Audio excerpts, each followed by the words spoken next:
अस्सलाम वालेकुम। मैं हूं आमिर खान। ये Oxford new syllabus mathematics series book 1 का थर्ड वीडियो है। इसमें हम देखेंगे प्राइम फैक्टराइजेशन। इससे पहले 2 वीडियो में सबसे पहले हमने प्राइम नंबर्स को देखा, उसके बाद हमने प्राइम नंबर्स 1 से 100 तक कैसे फाइंड करते हैं वो देखा, उसके बाद इंडेक्स नोटेशन देखा, और ये हमारे पास चौथी वीडियो है प्राइम फैक्टराइजेशन। प्राइम फैक्टराइजेशन क्या कहता है कि आपके पास कोई सा भी कंपोजिट नंबर है, कितना भी बड़ा, उसको आप एक यूनिक फैक्टर्स के में लिख सकते हैं, जिसमें सारे के सारे जो फैक्टर होंगे वो प्राइम होंगे, और फिर उस प्राइम फैक्टर्स में लिखने के बाद हम उसको इंडेक्स नोटेशन में लिखते हैं, जो हम पिछले वीडियो में पढ़ के आए। सपोज मान लेते हैं कैसे कि अगर हमारे पास मान लेते हैं कि 18 है। अब 18 क्या है? एक कंपोजिट नंबर है। अगर मैं कहूं कि भाई 18 को मुझे प्राइम फैक्टर्स में लिखना है, तो सबसे पहले आप क्या करेंगे भाई, 18 की फैक्टराइजेशन करेंगे। अब फैक्टराइजेशन में ये ध्यान रखना है, डिवाइड करेंगे कि भाई हमें आपने प्राइम नंबर्स की ही टेबल पढ़नी है, उसके अलावा और किसी नंबर की भी नहीं। तो भाई सबसे पहले 2 की टेबल 18 पे कितने दफा जाएगी? 2 9 जा 18। उसके बाद हम टेबल पढ़ेंगे भाई 3 3 जा 9। उसके बाद हम टेबल पढ़ेंगे 3 की, अगेन 3 1 जा 3, 1 टाइम, लास्ट में 1 बच गया। हमने यहाँ पर डिवीजन कंप्लीट कर दी। अब हम इसको क्या लिखेंगे भाई, फैक्टर हमारे पास क्या बचे, 2 मल्टीप्लाई 3 मल्टीप्लाई 3। अब देखो इन तीनों को जब हम आपस में मल्टीप्लाई करेंगे तो जवाब 18 ही आ जाएगा। 3 3 जा 9, 9 2 जा 18। इसको हम कहते हैं प्राइम फैक्टराइजेशन, और इसको हम इंडेक्स नोटेशन में फैक्टर्स को लिख सकते हैं कैसे, 2 1 टाइम है तो 1, 3 2 टाइम आ रहा है तो 3 का बेस सेम रख के जितने दफा 3 रिपीट हो रहा है मल्टीप्लाई, उतना पावर दे देंगे।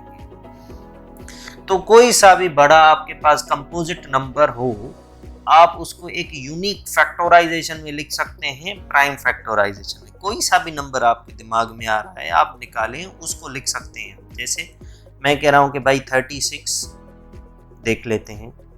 भाई 36 को अगर मैं डिवाइड करूं, 2 की टेबल पहले 2 1 जा 2, 1 इधर चला जाएगा, 16 2 8 जा 16, अगेन 18 ही है तो सेम होगा, 2 9 जा 18, 3 3 जा 9, 3 1 जा 3। तो ये क्या हो जाएगा, 2 multiply by 2 multiply by 3 multiply by 3। इसको इंडेक्स नोटेशन में लिखेंगे तो क्या हो जाएगा, 2 2 दफा है तो एक दफा 2 लिख के पावर 2 कर देंगे, मल्टीप्लाई 3 भी 2 दफा है तो एक दफा 3 लिख के पावर 2 कर देंगे। इनको जब हम सिंप्लीफाई करेंगे तो हमारे पास क्या आ जाएगा, 36। इसे हम कहते हैं प्राइम फैक्टराइजेशन। कोई और नंबर उठा लें, जो भी आप नंबर उठा लें, आप उनको प्राइम नंबर्स में लिख सकते हैं। जैसे मैं कह रहा हूं कि भाई हमने नंबर उठाया है 66। भाई 66 की प्राइम फैक्टराइजेशन, तो आप क्या करोगे, 66 को डिवाइड करोगे पहले। देखें किसकी टेबल जा रही है 66 पे, 2 की टेबल,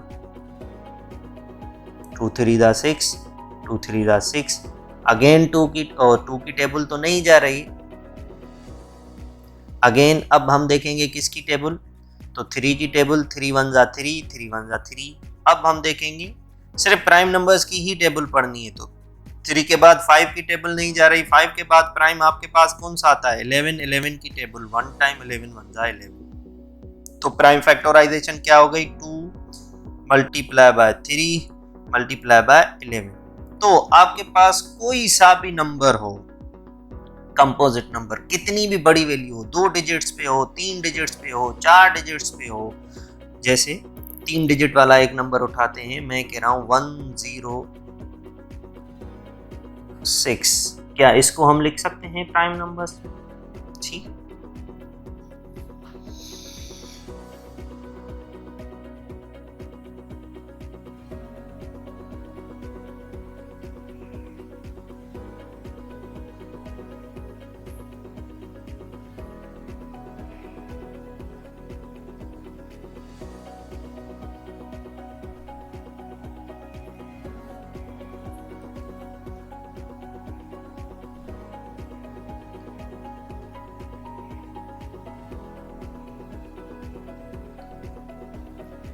तो कोई सा भी बड़ा नंबर हो आप उसको प्राइम फैक्टराइजेशन में लिख सकते हैं। ये हो गई प्राइम फैक्टराइजेशन।